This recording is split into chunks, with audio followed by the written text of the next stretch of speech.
My name is Dale Anthony Edmonston, and this is the State of the Union AIDS Address.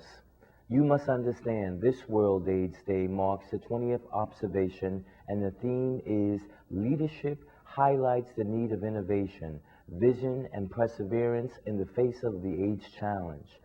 The campaign calls on all sectors of society, such as families, communities, social and civic organizations, rather than just government, to take an initiative and to provide leadership on AIDS. There are more than 2.5 million people that are infected with HIV and AIDS in the United States of America.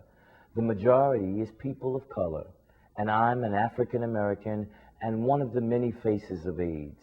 I don't dismiss that this is a human disease infecting all people, white, Latino, Asian, and so on.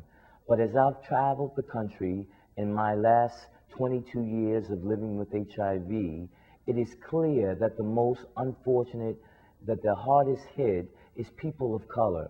And it says in the Bible in 1 Corinthians 14 and 8, if the trumpet doesn't sound clearly, the people won't know what to do. Black Americans particularly have long come to the conclusion that they will always be considered last in the fight for resources of any sort. The allocation, possessions, and management, coordination of HIV and AIDS resources as a continuous stream are seldom, if ever, found in the hands of minority-run organizations.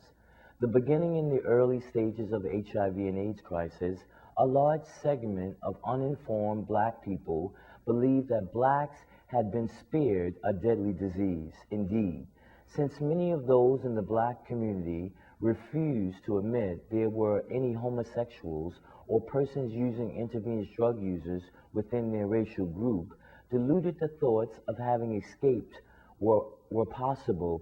Then as now, too many leaders in our faith institutions exposes the view that homosexuality and drug use could be cured if they engaged in the lifestyle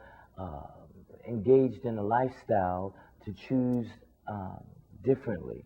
And still more shame fell upon families trying to desperately not to see what their hearts and their gut could not disavow. All news coverage seemed to suggest only drug abusers and homosexuals get AIDS. Certainly until the impending death of tennis star Arthur Ashe, there was no discussion of contracting the virus. Though transfusions, despite the fact that sickle cell overwhelmingly affects blacks, and transfusions are often a part of this population's reality, discussion of those falling ill was muted, if not non-existent. Those who captured the attention from the media outlets were gay white men, and when people finally started to speak up about the disease, the spokespersons were people with star power. Why were there no blacks that could speak knowledgeably about HIV and AIDS? Death calls the deserving and the worthy.